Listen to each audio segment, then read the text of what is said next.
अहो, अक्कलकोट जायचंय, च्या कारणाने जाऊ नाही शकत. पण आपण वटवृक्ष सिद्धी सेवा करू शकतो. आपली श्रद्धा महत्वाची आहे.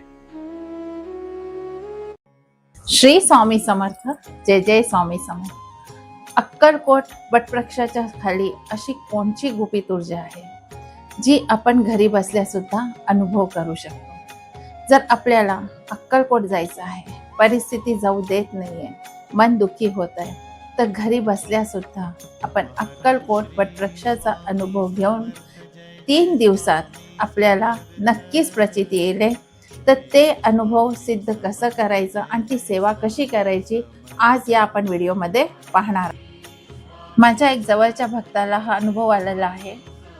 त्याची परिस्थिती अशी होऊन गेली होती की जीवनामध्ये आता त्याच्याकडे काहीच उरलेलं नव्हतं. तो खूप थकून गेला होता, हारून गेला होता. अशा वेळेस त्यांना एक साधू संतांनी सांगितलं की तू अक्कलकोट जा. तर म्हणे मी अक्कलकोट नाही जाऊ शकत. तर म्हणे काही गोष्ट नाही, 3 दिवस तू वटवृक्षाची तू सेवा कर.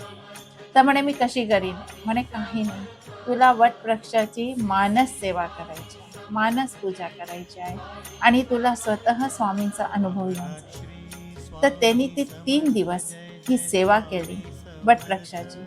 आणि तिसऱ्याच दिवशी काय झालं, एक अनोळखी व्यक्ती त्याच्या दरवाज्यावर आला आणि तो अशी मदत करून गेला ज्याने की त्याचं जीवनच पलटून गेलं. तर हा एक स्वामींचा जीवन पुरावा आहे की स्वामी आपल्या भक्ताला कधी सुद्धा संकटात एकटं सोडत नाही.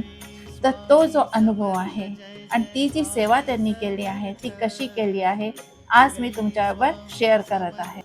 वटवृक्ष म्हणजे ते जिथे स्वामींनी त्याच्या खाली बसून हजारो भक्तांचे, लाखो करोडो भक्तांचे दुःख दूर केलेले.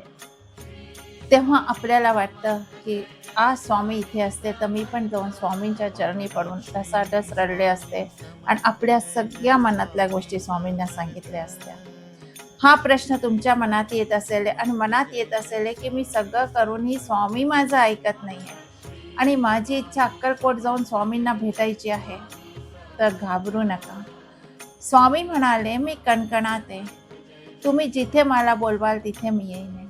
अशा वेळेस जर तुमचं मन दुःखी होत असेल आणि 3 दिवसामध्ये महसूस करायचं असेल की स्वामी माझ्या जवळ आले, माझ्या घरी आले, माझ्या जवळ बसलेले, तर 3 दिवस ही वटवृक्ष सेवा आपण करू शकतो. आणि वटवृक्ष जे आहे ते आपलं आत्मज्ञानी सुद्धा आहे आणि बरोबर आत्मज्ञानी तर आहेच आहे, पण त्याच ठिकाणी श्री स्वामी समर्थ आपले बसलेले आहे. तर ते वटवृक्ष आपल्या करताचं जीवनदायी आहे, जीवन देणार आहे, आपल्या जीवनातनं संकट दूर करणार आहे. तर अशा वटवृक्षाची आपण 3 दिवस अनुभवसिद्ध एक उपासना करू. आता ही उपासना कशी करायची आहे या व्हिडिओमध्ये आपण नक्कीच पाहणार आहोत.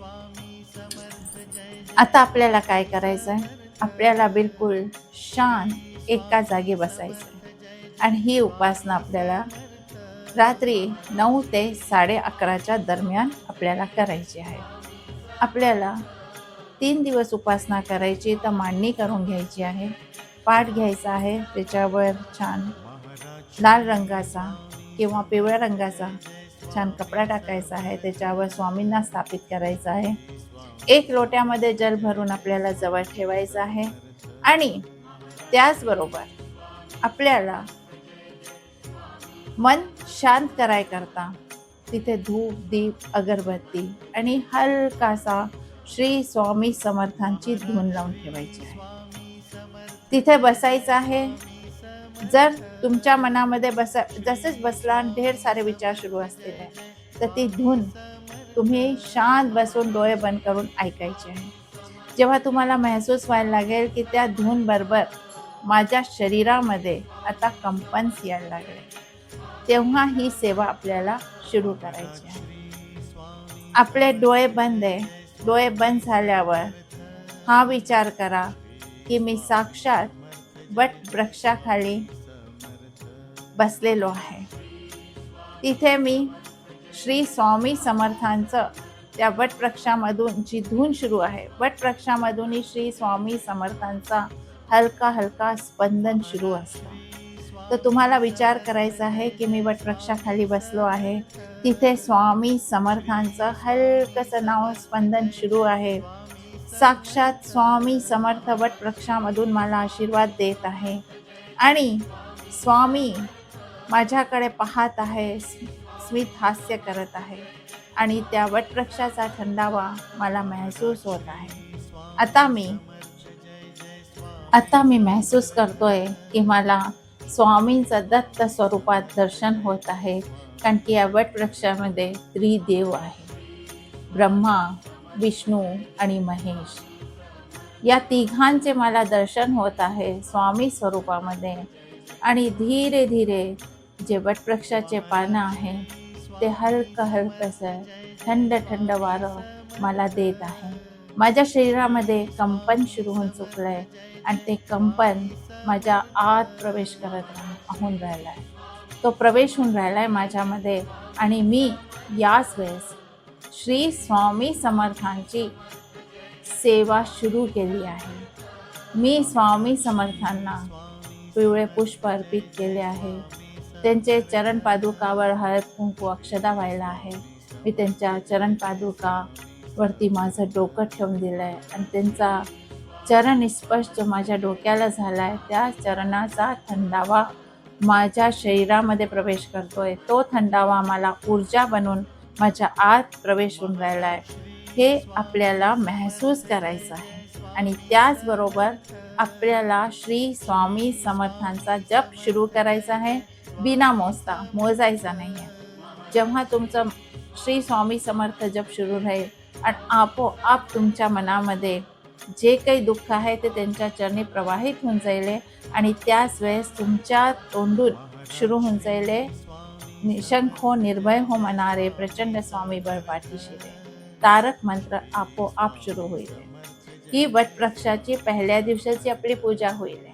ही उपासना पहिल्या दिवसाची होईल, कारण की आपण वटवृक्षासमोर बसून ही उपासना करून राहिलो आहे. त्यानंतर आपल्याला स्वामींना सगळं काही सांगून द्यायचं आहे जे काही तुमच्या मनात आहे. पण त्याबरोबर हे सांगायचं आहे, त्याचबरोबर आपल्याला हे सांगायचं आहे की हे स्वामी राया, माझ्या जीवनामध्ये जे योग्य आहे ते तुम्ही द्याल, जे माझ्या जीवनामध्ये आनंद येईल ते तुम्ही द्याल आणि माझ्या संकटांना दूर करायचा मार्ग मला दाखवाले. मी कष्ट करून ते संकट दूर करीन. ही आपली पहिल्या दिवशीची पूजा आहे, उपासना आहे, सेवा आहे.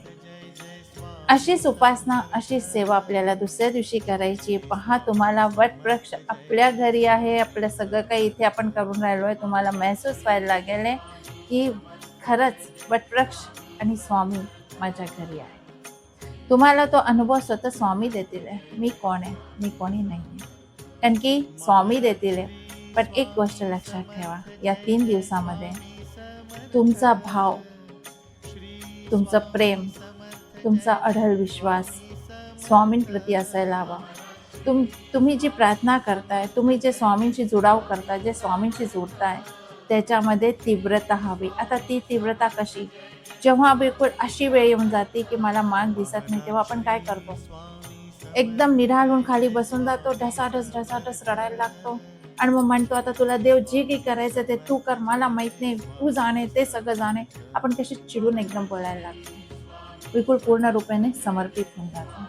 तो समर्पणचा भाव, ते आपलं समर्पण हे आपल्या प्रत्येक उपासनामध्ये आलं पाहिजे. आपल्या आईसमोर लहान मुलांसारखं रडून घ्यायचं आहे, सगळं समर्पित करून द्यायचं आहे. आता पहा काय होईल.